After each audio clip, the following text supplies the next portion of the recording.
Assalamualaikum warahmatullahi wabarakatuh.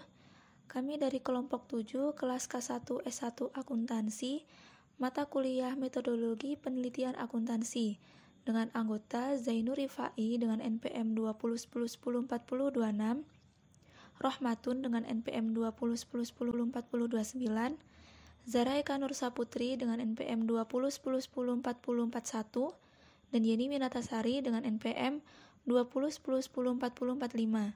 Kami akan mempresentasikan materi mengenai pengumpulan dan analisis data. Materi yang pertama yaitu mengenai pemilihan sampel. Penentuan ukuran sampel yang paling tepat sebagian besar merupakan latihan biaya manfaat. Ukuran sampel yang lebih besar biasanya lebih mahal dalam setiap aspek melakukan penelitian. Keterwakilan dan temuan penelitian dan signifikansi statistiknya pada umumnya akan meningkat seiring dengan bertambahnya ukuran sampel dalam semua keadaan kecuali yang paling luar biasa. Ada 3 topik dalam pemilihan sampel, yaitu yang pertama tentang masalah. Masalah pemilihan sampel sangat mendasar bagi pemilihan metode penelitian peneliti selanjutnya dan bentuk pengujian hipotesis yang paling tepat. Kemudian topik yang kedua yaitu uji parametrik. Uji parametrik ini signifikansi memerlukan asumsi sampel acak independen yang diambil dari populasi yang terdistribusi normal. Kondisi ini jarang dipenuhi dalam praktik, jadi peneliti harus memilih alternatif non-parametrik. Kemudian yang ketiga yaitu metode eksperimental. Metode eksperimental memerlukan pemilihan acak dan penugasan subjek untuk perlakuan eksperimental. Jika peneliti tidak dapat mencapai standar seleksi acak seperti itu, maka peneliti mungkin tidak memiliki eksperimen yang benar. Yang selanjutnya itu masalah pengukuran. Kider dan Judd tahun 1986 membedakan 4 jenis skala pengukuran, yaitu nominal, ordinal, interval, dan rasio, yang masing-masing jenis pengukuran tersebut memiliki implikasi untuk metode yang paling tepat dalam analisis data. Yang pertama yaitu skala nominal. Kategori yang saling eksklusif dan lengkap secara kolektif. Uji signifikansi statistik yang paling umum untuk digunakan dengan data ini yaitu uji Chi kuadrat, Pi, dan Chambers yang akan ukuran asosiasi yang paling tepat. Kemudian skala pengukuran yang kedua yaitu ordinal, kategori yang saling eksklusif yang dapat dipesan. Metode peringkat urutan adalah ukuran asosiasi yang paling tepat untuk data ini. Dan ukuran signifikansi statistik terbatas pada metode non-parametrik. Meskipun penggunaan metode parametrik secara teoritis salah untuk data ordinal, beberapa peneliti masih akan mengadopsi teknik ini dengan alasan bahwa perbedaan hasil sangatlah kecil, sehingga bersama-sama variabel nominal dan ordinal ini sering disebut sebagai variabel non-metrik. Kemudian skala yang ketiga yaitu interval, kategori berurutan yang saling eksklusif, di mana interval tertentu memiliki arti yang sama, tetapi tidak ada hubungan rasio. Misalnya saja, jika suhu 30 derajat, tidak berarti 2 kali lebih panas dari 15 derajat. Z-score 4,0 tidak berarti bahwa dia 4 kali lebih baik dari Z-score 1,0. Kemudian koefisien korelasi produk momen R. Pearson dapat digunakan di sini untuk mengukur asosiasi dan uji signifikansi parametrik digunakan. Kemudian skala yang keempat yaitu rasio. Data kontinu di mana interval tertentu memiliki arti yang sama dan kelipatan memiliki arti yang sama. R. Pearson adalah ukuran yang tepat dari asosiasi dan uji signifikansi parametrik dapat digunakan. Ukuran interval dan rasio ini sama-sama disebut sebagai variabel metrik. Banyak item data dalam lingkungan akuntansi, terlebih lagi tentang masalah variabel berbasis dolar adalah skala rasio.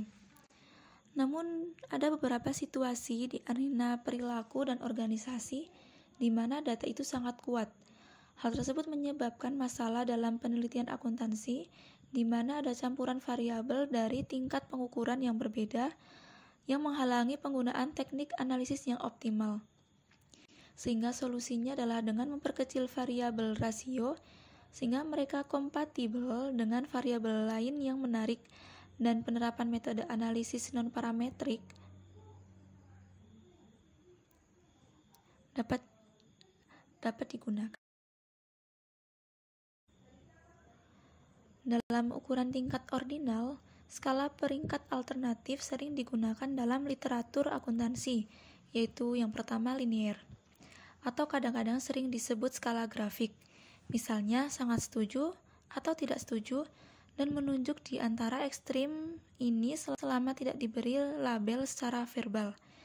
Tetapi responden mungkin tidak mau memilih ekstrim pada skala berkelanjutan.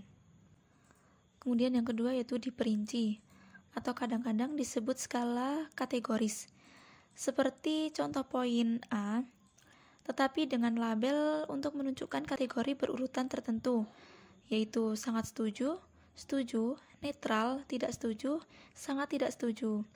Kata netral sering diganti dalam praktiknya dengan frasa tidak setuju atau tidak setuju.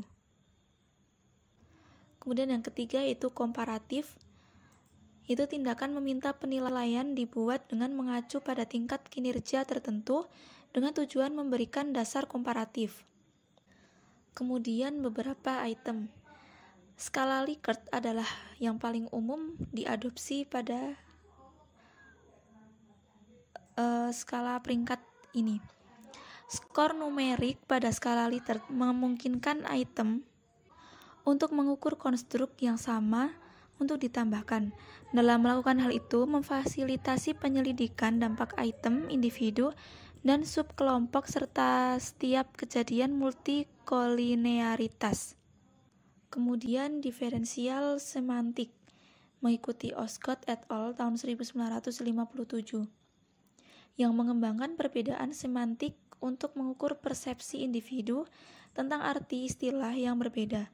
Satu set skala bipolar 7 titik memungkinkan responden untuk menilai konsep-konsep antara ekstrim baik atau buruk, pasif atau aktif, positif atau negatif, dan lain sebagainya. Metode ini telah digunakan dalam lingkungan akuntansi, terutama oleh Houghton tahun 1987 dan tahun 1988 untuk mengukur pemahaman terminologi akuntansi. Selanjutnya yaitu manajemen data. Sebelum peneliti memulai pengumpulan data dan tahap analisis data, peneliti perlu membahas masalah-masalah yang berkaitan dengan pengelolaan data. Kemungkinan besar peneliti akan memiliki data dalam jumlah besar, mungkin kuantitatif dan kualitatif, dan mungkin berasal dari sumber alternatif, misalnya eksperimen, survei, dan bahan dokumenter. Peneliti perlu memiliki sistem lebih awal untuk menetapkan keakuratan data dan untuk menetapkan jejak audit jika peneliti perlu memeriksa sumber dan atau konten item data tertentu. Perangkat lunak, spreadsheet, dan database sekarang dikembangkan dengan baik untuk menangani volume data numerik yang besar. Mereka juga dapat digunakan untuk melakukan deskripsi statistik tanpa bantuan paket statistik yang lebih canggih dan juga untuk membangun variabel baru sebagai transformasi dari variabel yang ada. Tetapi peluang untuk kesalahan akan ada, misalnya bagaimana perangkat lunak akan menangani nilai data yang hilang. Jika dibiarkan kosong, apakah itu akan diperlakukan sebagai entry null? Bagaimana cara memeriksa kesalahan entry data, dan bagaimana peneliti menghindari korupsi data. Pengelolaan data naratif menimbulkan masalah tertentu. Jika berurusan dengan jumlah kasus yang relatif kecil, maka solusi manual dapat menjadi cara yang efisien untuk melacak kontribusi individu dan jika sesuai menggeneralisasi keseluruhan. Sejumlah besar transkrip naratif panjang hampir memerlukan penggunaan perangkat lunak khusus, misalnya NuDis, untuk mengklasifikasikan dan mengkategorikan data dan memfasilitasi pencarian kata kunci. Selanjutnya yaitu statistik deskriptif. Yang dilakukan dengan pengujian statistik adalah membandingkan nilai yang diamati dengan yang diharapkan untuk ditemukan.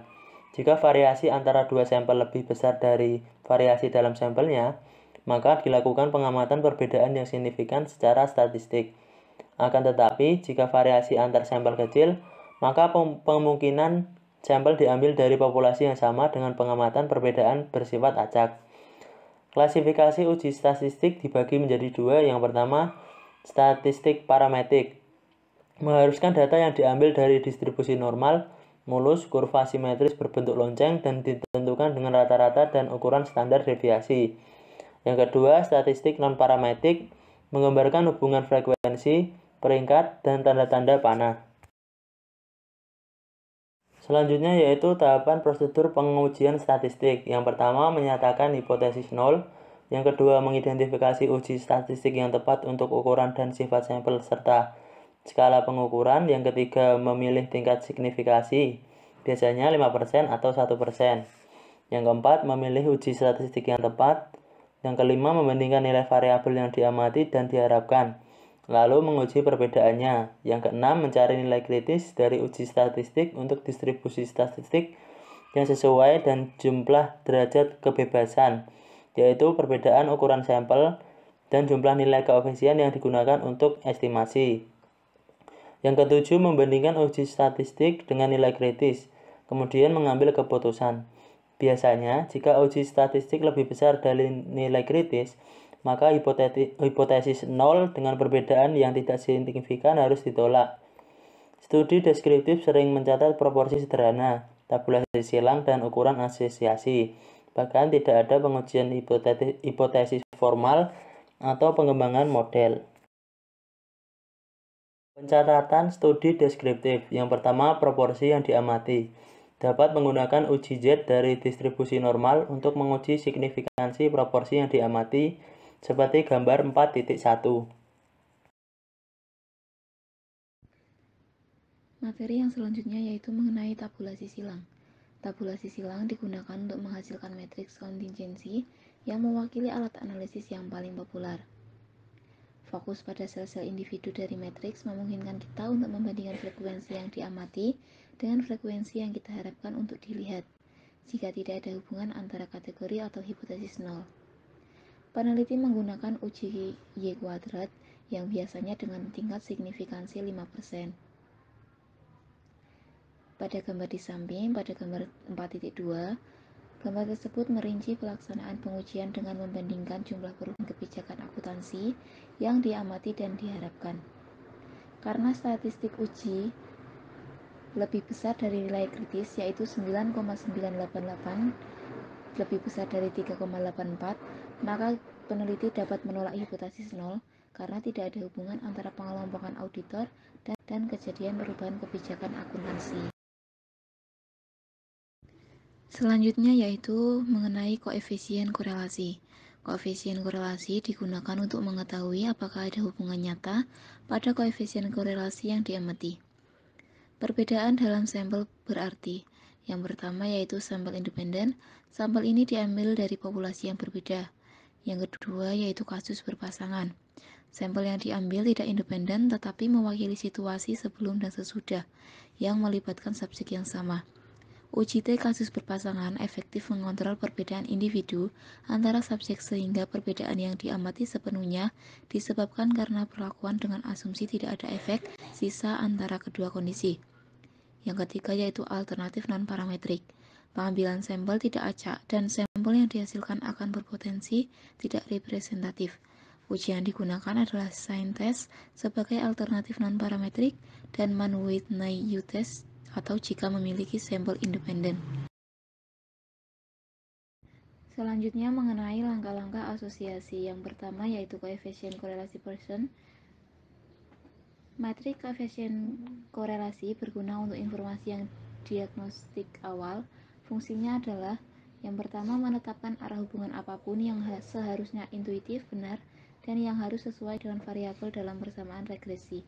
Yang kedua, menunjukkan variabel-variabel yang mungkin menjadi variabel penjelas karena sangat berkorelasi dengan variabel dependen. Yang ketiga, menyoroti potensi masalah multikolinearitas dengan mengukur kekuatan hubungan antara variabel penjelas.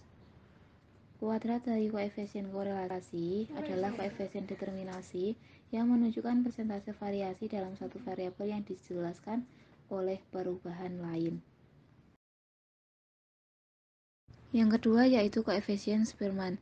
Koefisien ini dapat digunakan ketika terjadi keraguan adanya kesalahan pengukuran oleh koefisien Wilson, lalu tidak terpengaruh oleh transformasi data.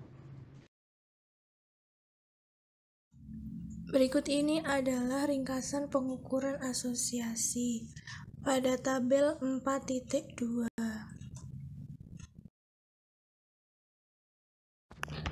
Yang selanjutnya, analisis varians. ANOVA atau analisis varians diperkenalkan ke literatur akuntansi oleh Aston tahun 1974 sebagai model untuk mengukur signifikansi dan persentase varians.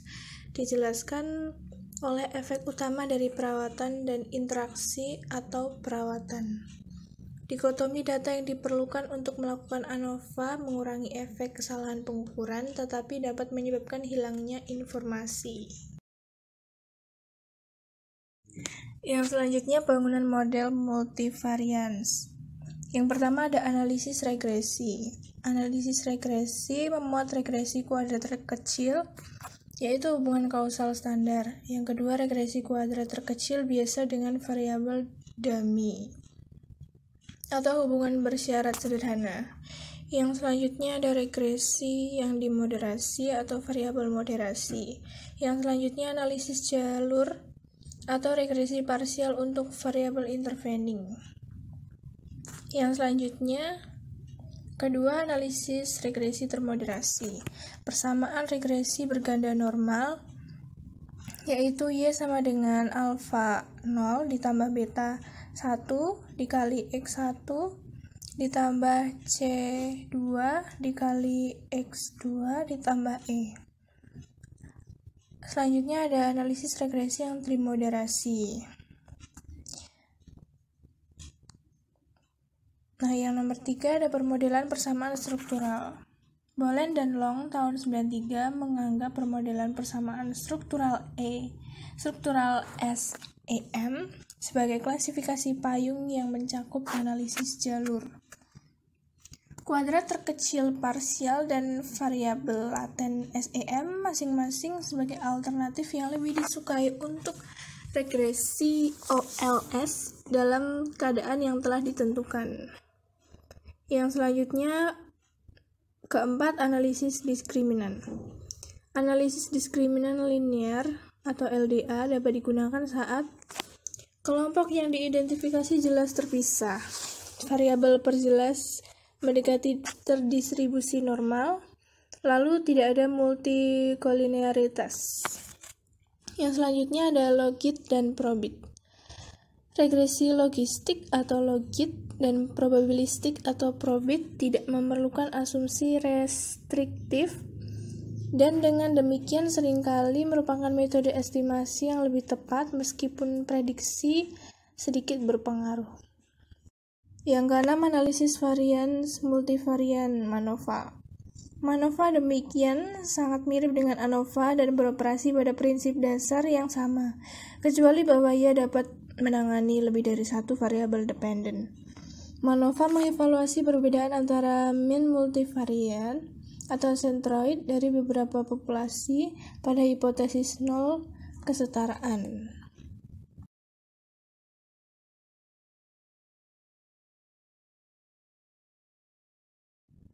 Baik, sekian presentasi dari kelompok kami. Apabila ada salah kata atau perkataan yang kurang mengenakan hati, kami mohon maaf. Wassalamualaikum warahmatullahi wabarakatuh.